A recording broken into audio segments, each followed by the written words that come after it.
welcome to another episode of You Are the Prize. Hi, how's it going? Just going. Good. Yeah, I like our new way of starting, asking what's making you feel like the prize today. But Yeah. let's do a twist today because we're going to be talking about achievement and community and like what is the right metric for life. So the challenge is what's making you feel like the prize today that's not about achievement. That's not about achievement. Again, another early morning, but I start off my morning, or I have been starting off my morning with a mantra. It's actually been around for a couple years, but I'm really trying to actually start my day and get into that mindset. But I wake up, the alarm goes off, I look over at my mirror for my bed, and it says, I am grateful, I am well, I am new, I am intentional, I am my most authentic self. And that with like a little pointer sisters on the drive over this morning was Nice. was good. It just is like a really good grounding thing before the world and Instagram and Epstein files and Trump and all that shit starts to filter in. Yeah. It's like, okay, Yeah. I'm solid. I like that. I like the idea of I'm new. Yeah, it's meant to be. I'm always learning. I'm having new experiences. I'm like refreshing myself all the time. I like that. Yeah. Yeah. What are you That's feeling? very inspiring. Thank you. All right. I think what's making me feel like the prize is, that I mentor a 12-year-old, which I'm not a child person. I think I've mentioned on almost every episode, I find some way to say that I don't have kids. I don't like anything to do with them. However, the Big Brother, Big Sister program is something that I started doing about 2 years ago.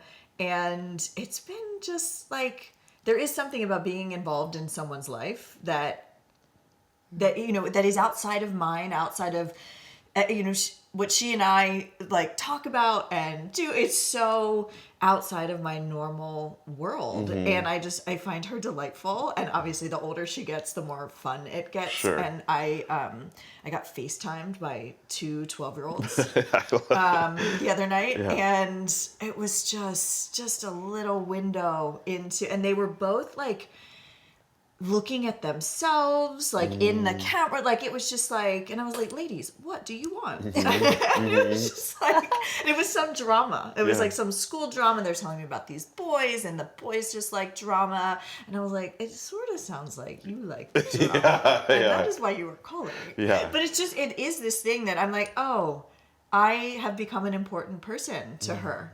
And that does feel really good. Yeah. And I do it's just, I think if anybody is considering any kind of volunteering, the Big Brother, Big Sister program it feels really good. There's a lot of kids in the world who don't have supportive community and adults that they can depend on. And I don't know. So that does make me feel. Yeah, and you get pretty excited whenever you're like, oh, I have my, hanging with my girl today or tomorrow or whatever, and the planning things out and the helping her through problems that maybe she wouldn't want to ask her mom or something, and send them the perspective. Does it take you back to when you're a little bit? Yes. Yeah. And I'm so glad that she has me to ask questions to. She's also in that age where she's like in between a kid and an adult. And like, in some ways she's such a little girl, and in others she'll like corner me with a question that I have to call her mom afterwards and be like, she asked me about yeah. Like, does she even know where babies come from? Like, which she does. But anyway, so it is, just putting myself in a situation that is just like almost always at some point uncomfortable. I think it's like there's a conversation I didn't anticipate or something she's and it's like, it is a minefield. Yeah. Having kids seems like, I'm worn out. Every time I ever talk to her mom, I'm like, how do you do this 24/7? No weekends. Yeah, it's crazy. Anyway, so that's making me feel good, and it's not an achievement. It's just spending time. No, and you hit the nail on the head with the community aspect, and like, not to be cheesy, but it does take a village to raise a child. Yeah. Like having those different perspectives and introducing, ideas that the parents or the normal schedule doesn't necessarily account for is like how you build a well-rounded person and somebody that can make their own decisions and all that kind of stuff. So yes, personal development is tantamount to being healthy, but also like having other people that can mirror back to you is really good. Yeah. Yeah. All right, I think we're getting good at these segues now, think so, because too. way to bring up revillaging, which is a concept I had never heard about until we talked to today's guests. And very excited. I feel like I always say that. I'm like, I'm excited to talk to this person today. I am excited. Yeah. I am. But today we're talking to someone who, like so many of us, once identified so much with career goals.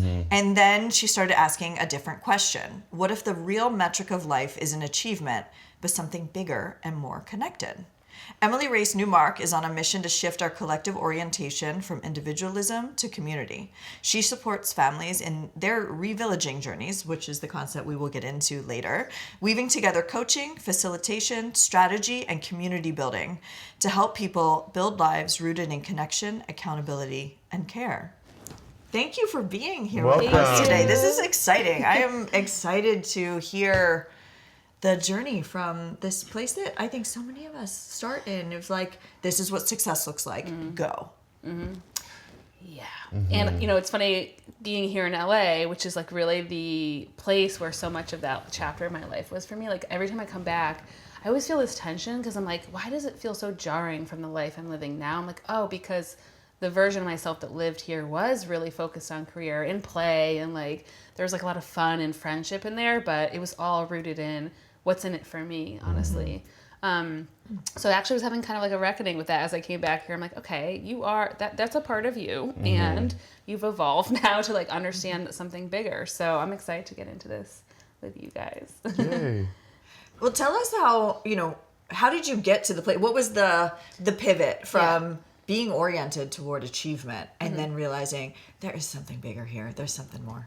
I mean, it's kind of twofold. Like one of the I don't know how to describe it, just like a spiritual path, I guess, is becoming a mother, because as I was actually like going through the process of growing a human being in my body, there was an identity crisis I was going through. I was like recognizing that, my whole life had been built around career success, and I was actually choosing to slow that down and pause it so that I could just focus on this like very important mission in front of me of like raising a human being. And I also was at a time where like the career stuff was starting to feel a little out of alignment, honestly. I had like started my own consultancy. We ended that. I started another iteration of consulting, and I just kind of felt like I kept trying to make change in corporate America, and it just was kind of draining me. So I was like, okay, I'm getting this invitation to reassess like what my focus is. Let me really surrender into like this death and rebirth through motherhood. And yeah, I think in that, like the question started to spark of like, okay, what is it? What world am I giving this child? And what's my responsibility? And like, who am I going to be for her as a mother? And I started a podcast called This Is How We Care out of that, which was like really about interviewing other visionaries and leaders around like what kind of world could we imagine? And it was looking at, healthcare and education and economies and all these like kind of big topics. And I'm a person that connects dots. So I saw like this through line that, the solution for all these like crises we're facing right now is rooted in community. So yeah, so I was like having this personal crisis of like, what do I do even before motherhood? And then also like kind of looking at it on a bigger picture level and being like, that is where I can focus my energy. And I could talk more about it, but it was actually after I became a mom, not just once, but a second time as well, that I was like, oh wow, like without this fabric of community, like we are fucked. Like I really felt the absence of that in a way that I don't think you necessarily do as strongly when you're on your own, but I do think we all feel symptoms of this in some way. Yeah, we live in a very individualistic world, right? Yeah. And we're celebrated for personal achievements and not even family. It's like, it's still you on your own, and we're constantly fed that is what success is like what you on your own, and even the like doing it on your own is meant to be this like badge of honor. Yep. And why? Yeah. Capitalism. Right. I mean, could we even get into that for a minute? Because one of the things I do with my clients, which is like a weird thing, I come from a coaching background as well, so it's like that translates. But I'm working with these people who want to dig deeper and kind of shift their own identity to one that's more communal oriented. And one of the things I work with them on is like, let's look at some of the narratives you've inherited. Like what have you been rewarded for? What are the things you've kind of tell yourself about doing it yourself versus asking for help? Like, what's there for you two around that? I mean, it's funny because our last guest, we talked about the safety of collaboration and that there is something so nice about being able to play off of someone. And there's there's a freedom actually in doing something with another person, but he constantly feels this tension of wanting to do it alone, as if doing it alone is a higher level. Yeah. Yes. And we were, discussing why is that, and we did not get to an answer. I mean, I just had this. You mean you're how old are your kids right now? They're almost 4 and 2, And under 5. do either of them? Do you ever catch them trying to do something and you see that they need help and you want to help and then they say, no, let me do it by myself? Yeah, I mean, I could get into like all the things I see at that age where like it's not only them wanting to do it themselves, which I think there's importance in that, but also where like I hear out of my mouth or my husband's mouth, like, you can do it. And I'm like, okay, I try to say like, you can do it and like, it's okay. We're here. I don't know. There's definitely something from an early age. Yeah. I just was thinking just about that and how that, I think there is something innate in us that where we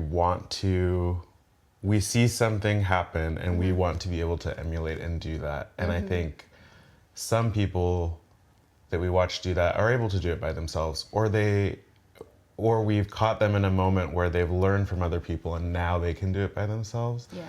But that like kind of moment of seeing people helping each other is not something that we're really used to seeing. Yeah. And then you get into something like school and that's all testing and what was the grade that you got, and maybe there's a study group or something like that, but I think we're just like conditioned from a young age to like figure it out yourself and do it yourself. And then if you need help, it's a feeling of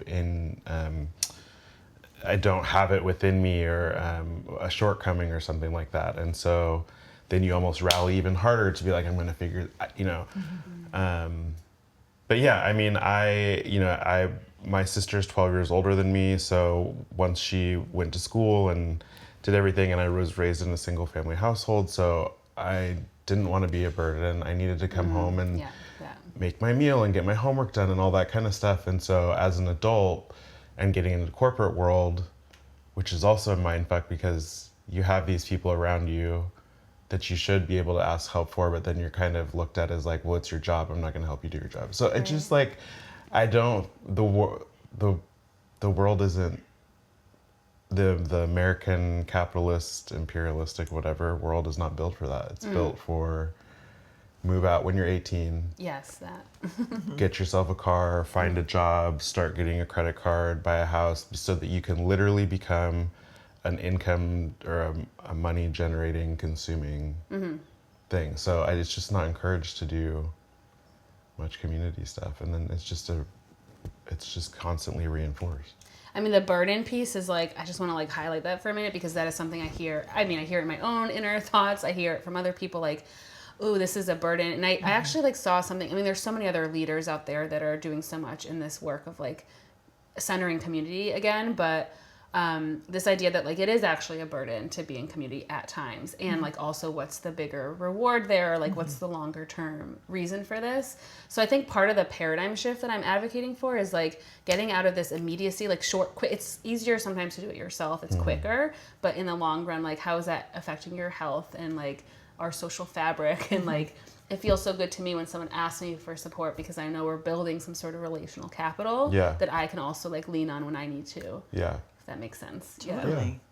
What is that quote about like going it alone versus going together? It's like you go farther together, right? It's like you can, it also just feels different. It feels supportive, and there's a warmth to it that I think we don't put enough value on. So one thing I was thinking about on the way here is we come to LA a lot to visit because we have so many people here we love, and we were here when the fires happened about a year ago. And I like, one of the things I was struck by was like how beautiful the community of LA was, like kind of showing its colors and showing up for each other.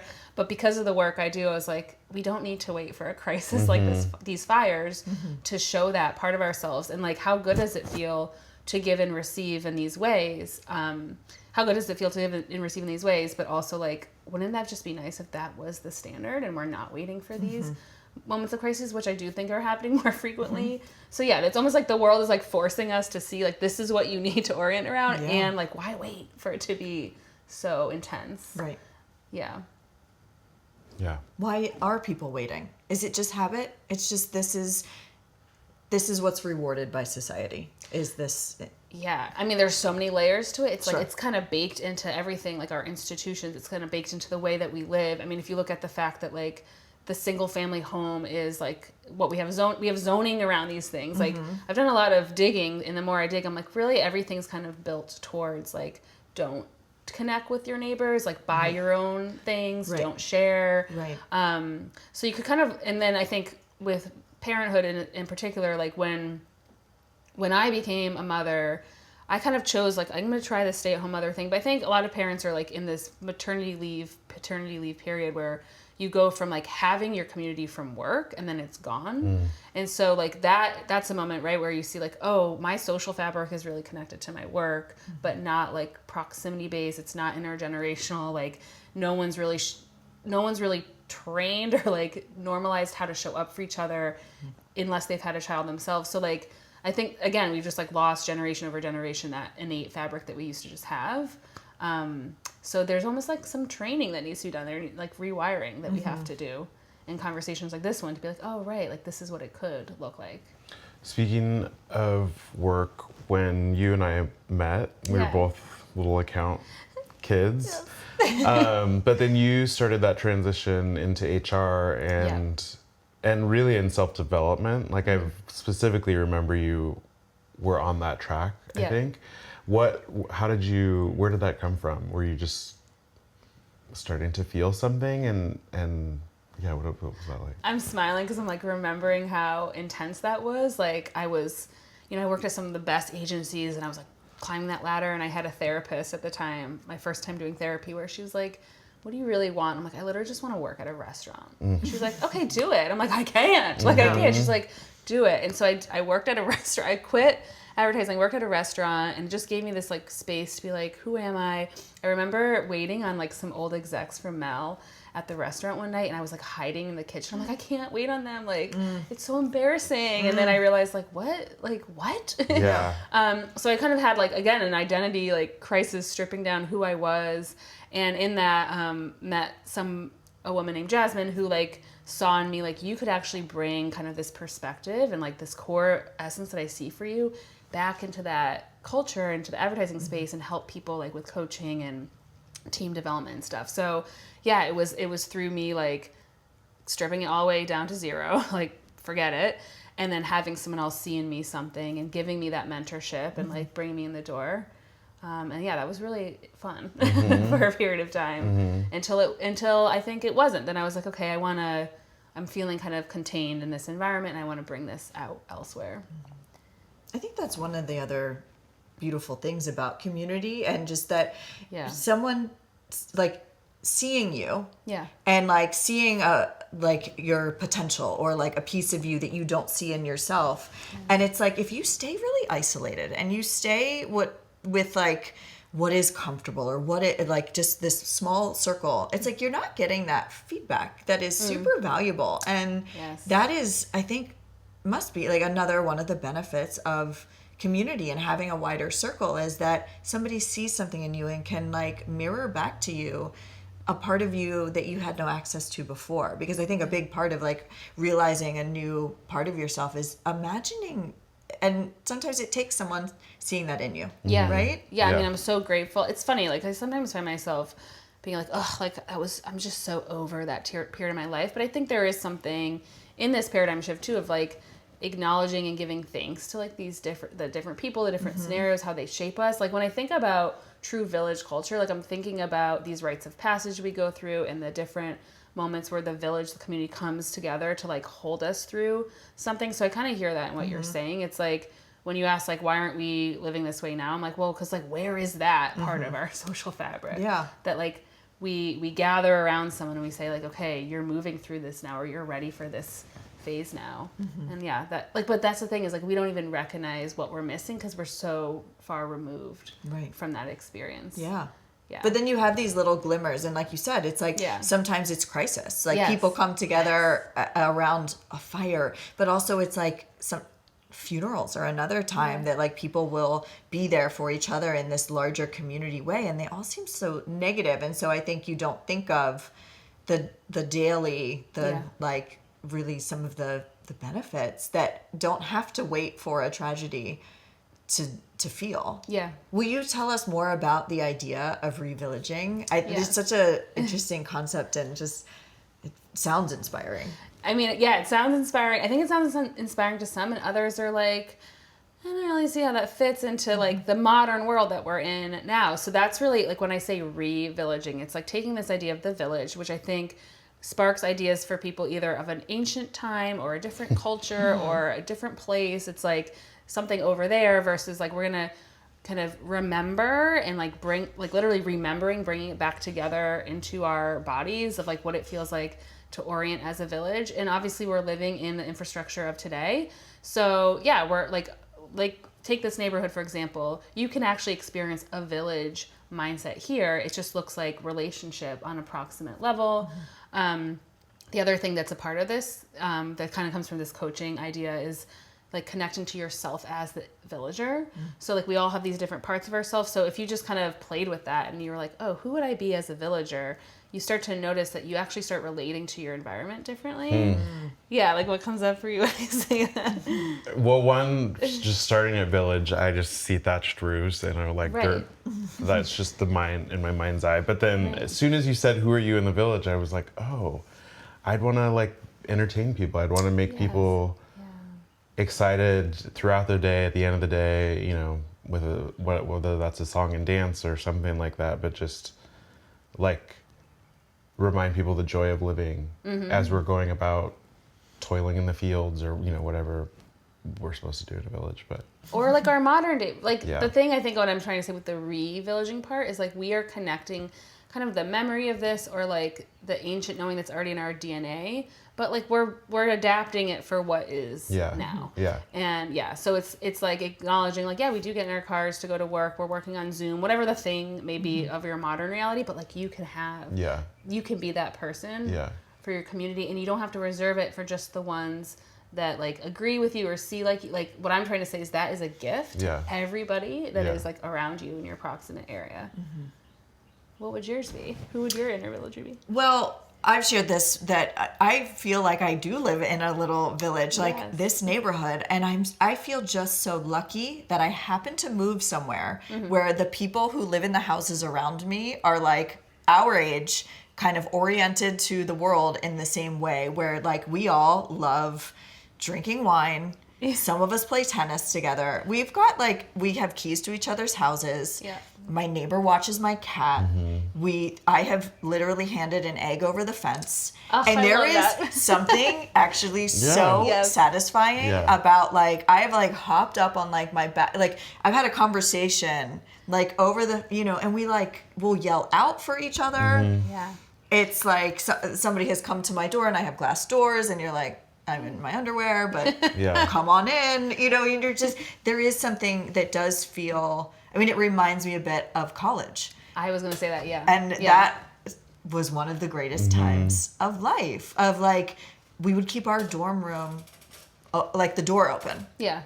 Because it's like inviting. You want people, because the invitation, and I think your assumption in keeping the door open is that if someone comes in, something fun's gonna happen. Well, we're gonna create something together, or like also be there for each other if you have a bad day, or like. And there's a real tension here. I find that sometimes I'm like, oh, the last thing I want is to like talk to somebody, but that's because I believe we've normalized like surface level conversations, and we've gotten really uncomfortable with like the deeper, and like we reserve that for a few people that we feel safe with. But like, what does it look like to be the one to just like break that, you know, that line a little bit more?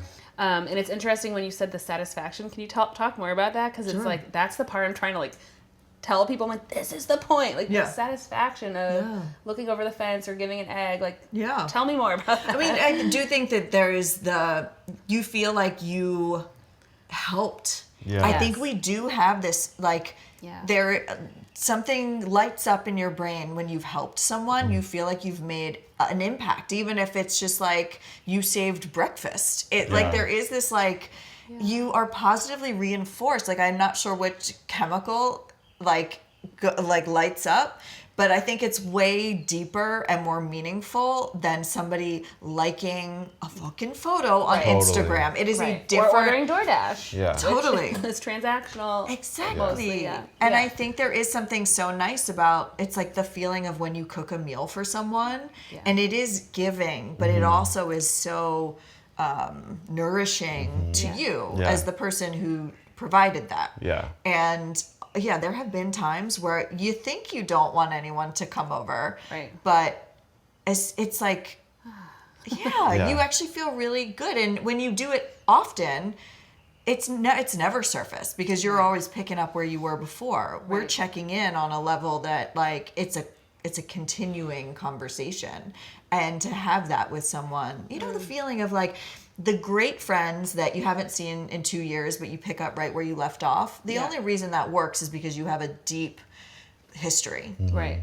And to have that with people who are in your close proximity, where you're just building, and it's little by little, because it's like everyone's close, and there is just, I would be devastated if any of my neighbors moved. We've all, like, been like, you're not going anywhere, right? Like, and that's the belonging piece that I, like, also feel very strongly, because once I started experiencing that, and then I, like, see my children, right, I'm like, oh wow, I'm like, literally, this is, like, to me, life or death. Like, I need to give them a world where they belong, not just to their nuclear family, but to their neighborhood. And I want them to feel that sense of, like, I don't know, it's just like you feel rooted in the place that you are.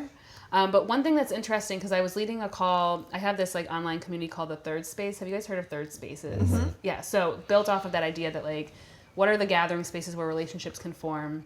Also, to quote Jenny Odell, who's an author of a couple amazing books, she talks about third spaces being a place where we imagine, like, the world beyond the one we're in now.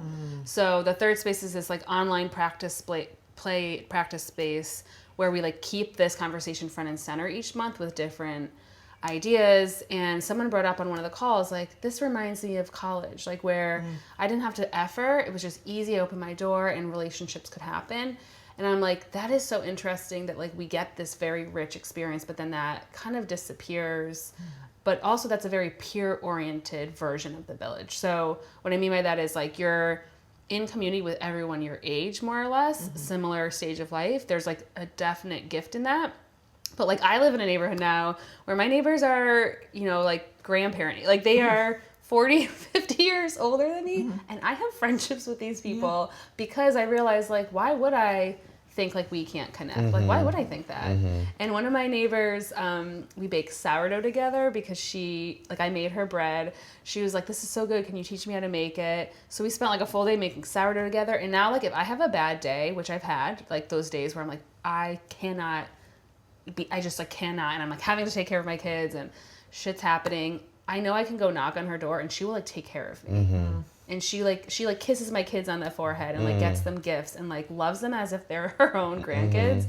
And, like, I couldn't, you know, that took time, and that just took the intention of, like, that's where I want to go. And I inspired that in her, and she received that, like, yes. So I think what I'm saying here is, like, we can just start inspiring this way of relating to other people, but it is kind of countercultural to our current way of being, but it's so nourishing once we experience it. Yeah. Yeah, that feeling of belonging is... I don't think that people seek... Like, you don't think that's what you're looking for. Right. When you start relationship, but it is. It's like that. It just gives you the center. Yeah. That is... I want to get into something that we had talked about previously around the perfect place. Yes. And that we all are, like, trying to find the place where we fit. And I think sometimes people think that there must be somewhere out here that it's going to just feel easy to belong. And you have a different perspective on, like, what does it mean? What is the perfect place? Yeah. And how do you find it and get there? I'm just thinking of, like, have you heard of astrocartography? Do you know what that is? No. It's like my husband and I were, like, searching for the perfect place for a while, and one of the things we were guided to was, like, do an astrocartography session, which takes your, like, what's it called? Your astrological chart, and like maps it on the world. And it's like, these are the places where you will thrive financially or in love, or will be a challenging place. So it's like, yeah, there's all these ways to look at like the perfect place, whether there's truth in that or not. I think the point was like, we were coming from a mindset of like, tell me where to live. We lived in a van for a while, like searching for the perfect place, but really there was a mindset shift that needed to happen, which is like, I'm going to choose this place to be mine, and I'm going to belong here. Which I think is like what's missing also in our current society. It's like that swipe culture of like, what's next. And so, yeah, I don't think there is a perfect place, but I think like we choose to like nourish the place that we are. And in that, relationships and like kind of what you're describing with your neighbors, like you're like, I don't want anyone to leave. Like that was created here. The place itself, like maybe you could say it was co-created, but like that was created by you. Right. You know what I'm saying? Right. And that could happen anywhere. Sure. If we let go of our concepts of like, everyone has to be like me, and like it has to be X, Y, Z, and just be like, wait, like I'm a human being on this planet at this moment. Like I'm needed here. I belong here. I don't know. There's like a mindset shift. Totally. And there's a commitment to that, which is Yes, putting it in your own hands versus, oh, I need to show up somewhere and for it to just be a fit. And I think to your point, it's like we live in this world now where there's so many choices. It's like even the way that people choose partners, that everyone's looking for the perfect partner. Yeah. And there is no such thing. But if you commit to something and you say, I'm going to commit to trying, I'm going to bring my best self to this, I'm going to participate in this like it matters. Yep. Like this place matters, like this relationship matters. And there's a really different orientation when you're committed to something versus I'm just dabbling. Yeah, like I'll just, if I don't like this, I'm leaving. Totally. It's almost like impress me. Yeah. Show me it's great. Yeah. And it's like, well, how are you showing How are up? you contributing? Yeah. Yeah. And that's love. Like I see that as that is what love is. Yes. Is to like say, I am committed to choosing this, but also like, okay, this isn't just, I mean, we're going to have conflicts. Like a lot of the work I do too is like helping people be okay with relational conflict and to see that as like part of the process of strengthening our relationships. But like these are skills we have to relearn because like we've kind of become really accustomed to like avoiding. Totally. And it's like, if it's hard, then that means it's not right. Oh yeah. Right. And it's not that. I mean, it requires, there's a vulnerability to that of like, there's something hard here and can we get through this together? And that also, it's like, I'm not going to be perfect in like getting through it. Yeah. And you're not either. And having grace for that. And that is something that I think that we've all gotten really far away from, having grace for ourselves and for other people in like the struggle. There's so much. And I want to go back to what you said about thinking that everyone needs to be like us in order for it to work. Yeah. And that is so not true. And I think that's why we're in this situation socially, politically that we are in now. And like you could point to social media and algorithms for that or whatever. But like, yeah, I mean, obviously there's a comfort and an ease. I'm not saying like you shouldn't have relationships where it's easy and like there's a lot of agreement, especially in parenting. I found like it is way easier to parent with other parents who are on the same wavelength as us. For example, we don't do screen time for our kids. We don't give them like white sugar yet. They're very young. So it's like we're trying to preserve some of these things that are important to us as a family. But like if another family is just like, oh, let's go out to eat and give them the iPad, like that would be very difficult for us. Sure. And like we form relationships with where parents, it's like that's one piece, right? But then I recognize like everyone isn't going to be like us. And so when there's these kind of diversions where we're doing things differently, how do we communicate? This is what's important to us. What's important to you? How can we kind of honor each other's needs? Like, what are the boundaries around that? So like our friends who do screen time and sugar and whatever, they just know when we come around, like that's not what we're doing. That's not what we're connecting around. And it feels like respect. So now it's less like I'm going to put up my wall, we can't hang out. I mean, you could say this about anything, like, but I'm talking about screens, for example. We're not going to put up the wall and say we can't hang out, which honestly, my husband is more in that direction. He's like, oh, I can't hang out with these people if. And I've really had to like work with him to be like, we're not just going to put up walls. Like we Yeah. have to actually, this is more important for our kids Yeah. than preserving like access to screen time. Totally, yeah. Do you know what I'm saying? Yeah. So, The yes, walls and- are what divide the community. As soon Yeah. as you're like, well, I don't like how they do that, and then Right. you think you're cutting yourself off from so much more than just the screen time. Yeah. It's like the Yes. opportunity to learn different things, for the kids to have interactions, for Yeah. you to maybe learn different parenting things from Yeah. each other, where who knows, they might leave and be like, actually, no, maybe we shouldn't be doing screens or whatever insert the thing is. But, Yeah. And I also think like, so we moved recently to like a neighborhood adjacent to our old neighborhood. And I was really like, okay, back in square one of having to make relationships. And there was a neighbor nearby that like, I could feel my husband being like, we're going to have problems with this person. Like, and I was like, I hear you. And I'm actually going to like do extra time to bring them in. And what I found through that process, and like he kind of transformed that too, is like when the initial defenses come up or we create a story about someone around like that's who they are and this is why we won't get along, it's like, can you actually lean in instead to like not just curiosity but invitation, like invite them in. So we'd have people over for dinner, like these things that just say like, we're humans, we're sharing this space, let me actually not assume this about you for a moment, and like you tell me who you are.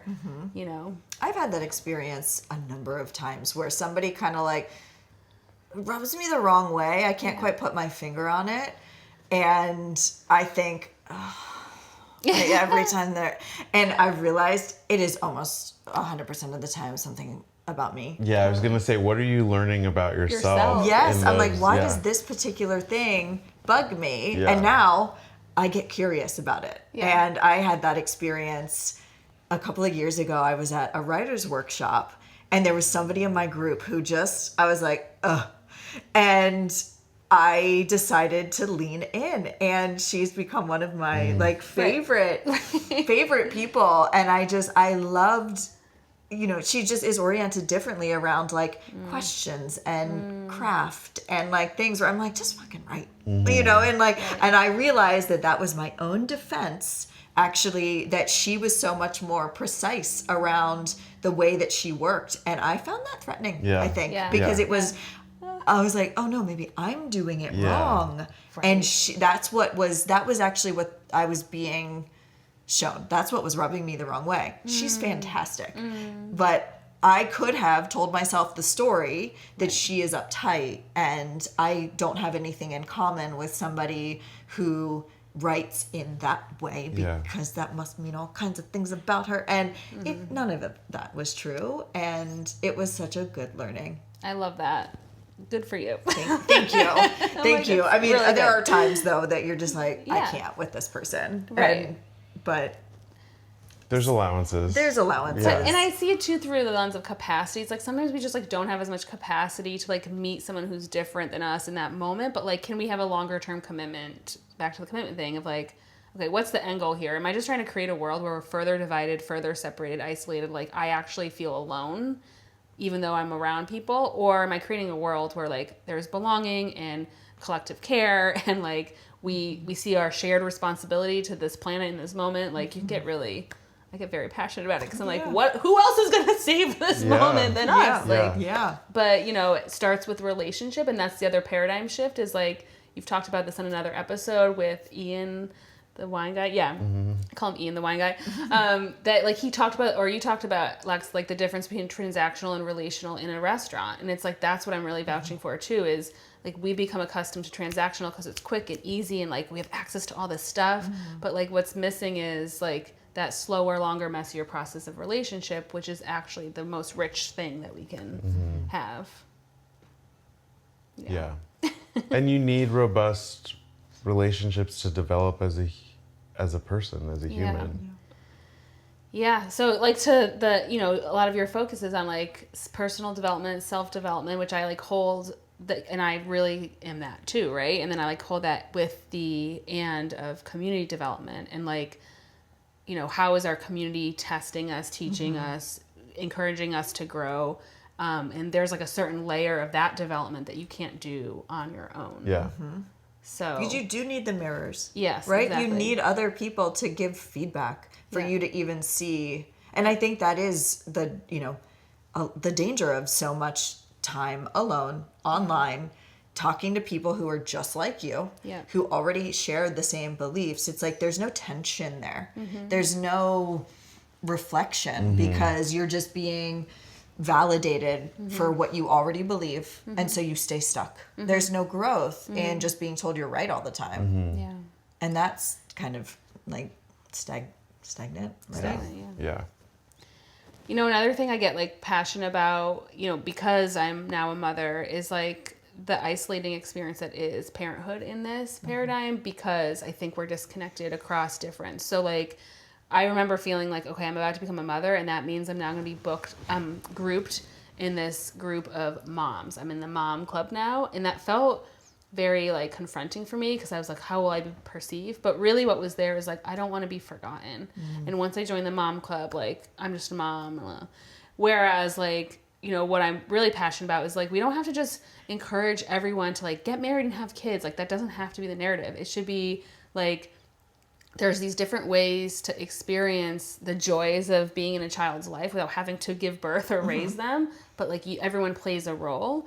So I don't know. I think in the village mindset too, there's really this idea of like, we're all raising our children, and you don't have to birth children to be a part of that experience. And actually, when we share that load, like the pain points of parenthood get lighter. I've directly experienced that. But, you know, I think about like my friends who don't have kids. I'm like, you can be an auntie. You don't have to be a parent. You don't have to be a mom. Like, be an auntie. And I don't know. I'm curious when I say that for you guys, like what comes up, either questions or like, I don't know if I want that, or is it something that you feel leaning into, or what's there?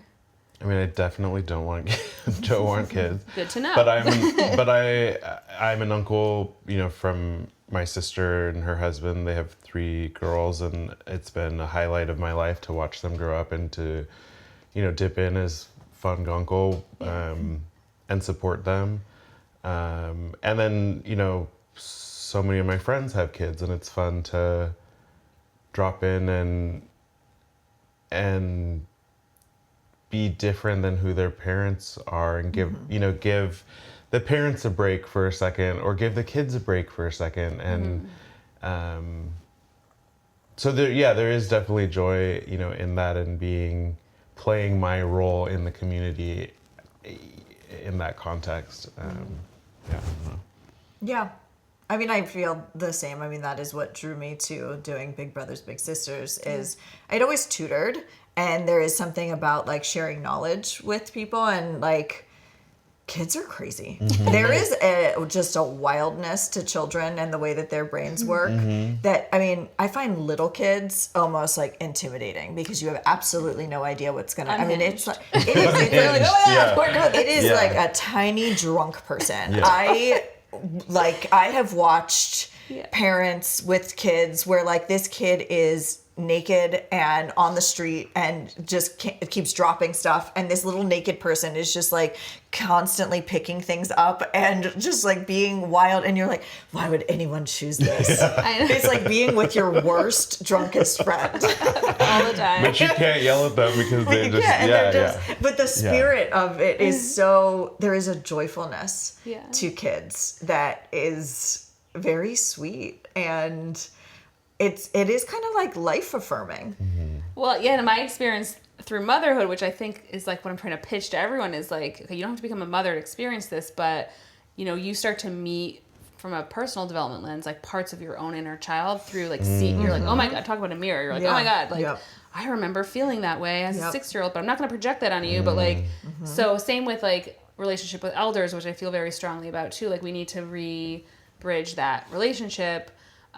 Because right now, think about it, like we have these, you know, aging homes, like everyone's kind of separate, but like when you talked about working at a retirement home, and you're like, I have all these like all these grandparents around, like think about that. It's like we don't have to be related by blood to experience the joy of like what a child can bring us or an elder can bring us.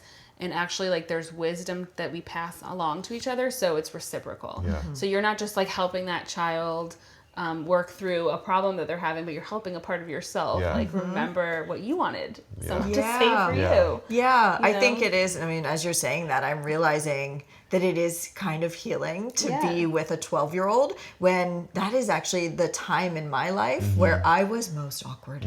I was so and I think it's like when I talk to her and I realize what a like little girl she is and the insecurities that she has and like helping her feel better about who she is and how she shows up and what kind of friend she is, and like it feels in some ways that I am like telling my 12-year-old self all of those same things. Which you probably are. I guess I am. Yeah. And that, yeah. Go ahead. I was just say I'm a firm believer in we're more alike than we're different. And yes, there are differences, but I think, you know, our experience as humans and the things that, you know, that we come across, it elicits similar feelings in all of us.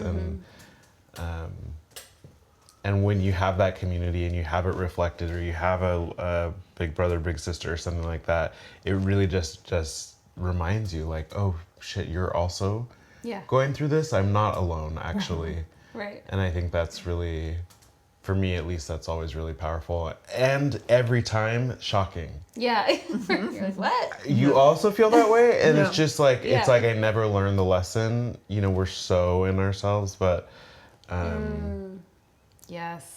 I forgot who said this. I interviewed someone who talked about like the difference between egocentric and ecocentric, like ego versus ecosystem. And that's kind of like part of this too. It's like we've become as a culture very focused on ourselves, but like it's self in the context of this group. Yeah. And I think about with the elder piece that I'm like, okay, where are the elders that are not just my parent? Like my parents are stepping into that role now that I'm a mother, but I'm like, who are they on my street or whatever? And it's like, we have also this fear culturally of aging and of like, I don't want to be forgotten in that stage of life. And so I'm like, if we call elders back in and actually ask them to share their wisdom and like say, you matter, like to me, it's a lot scarier to become older in life if I can like create the path of like belonging there.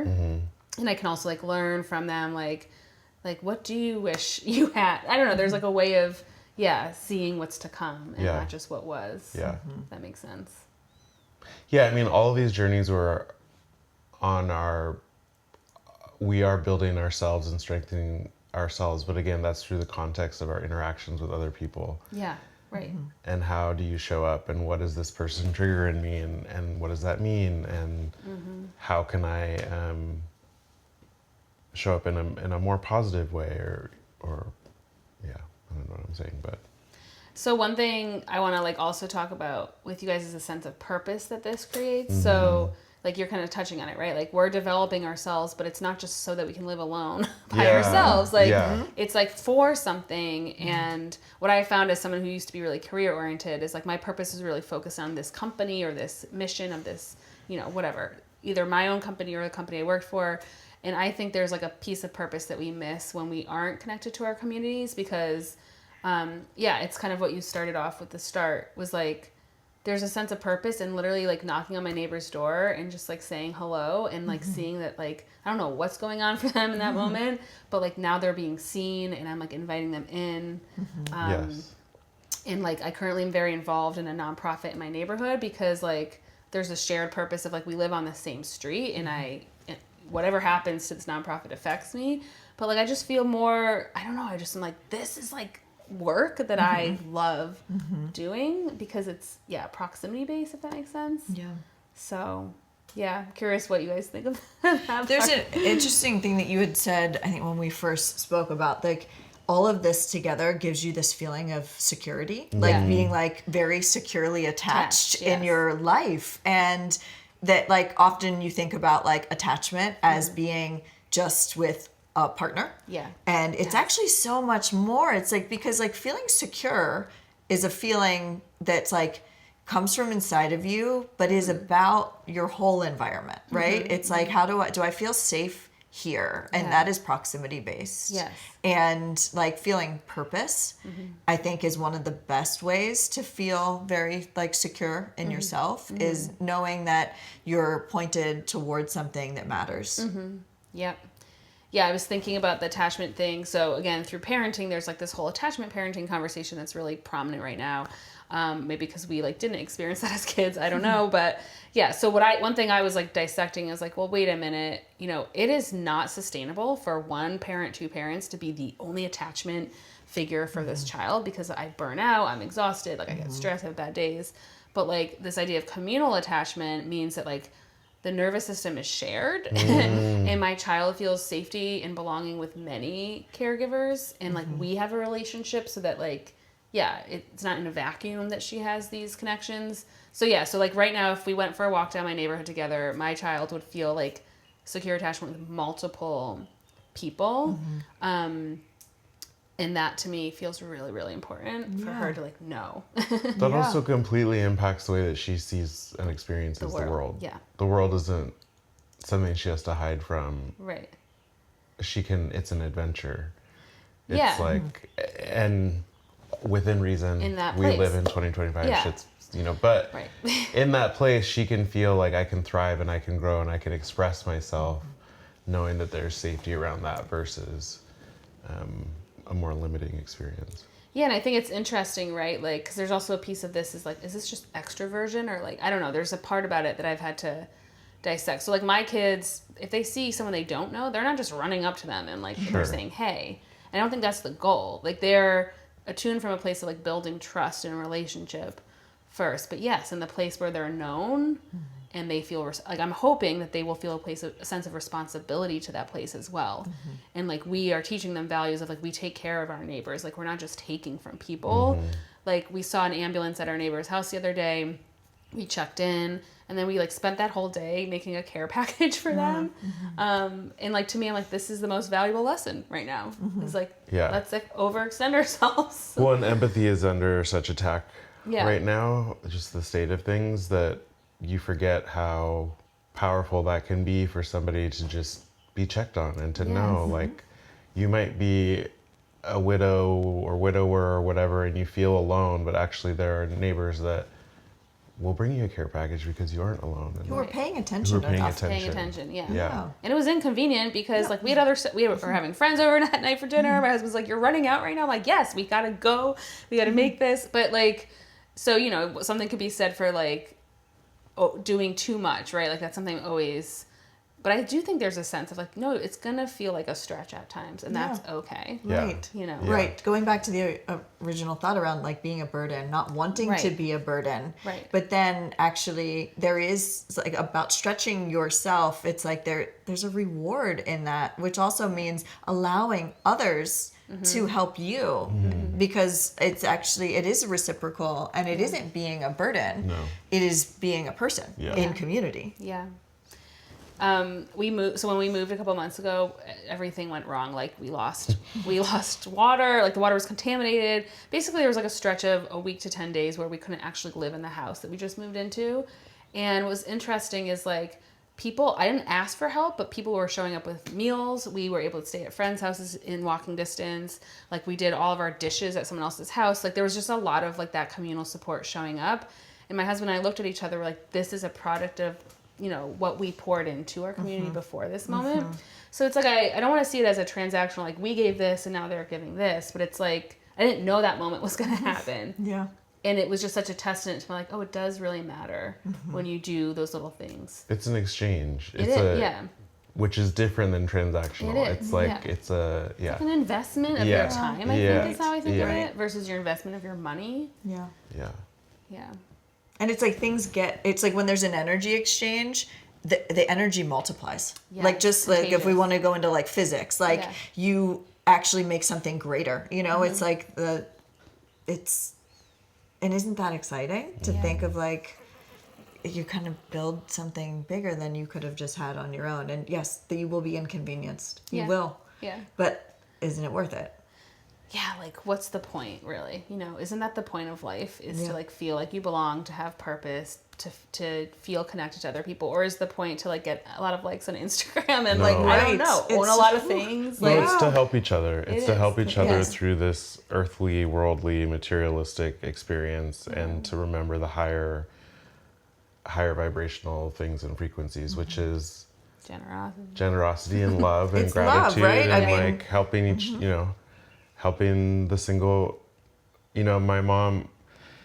Something just flashed in my head. I vividly remember probably being in first grade, and it was pouring down rain. We were driving down our alley, and my mom saw another mom who had a toddler with her and didn't have like an umbrella or whatever. And my mom pulled over and was like, "Do you need help?" And I remember as a child feeling so like scared, or like, "What are you doing?" Like pulling over. Right. But I think about this often. I'm gonna start getting teary-eyed. But my mom saw another mom in need. Yeah.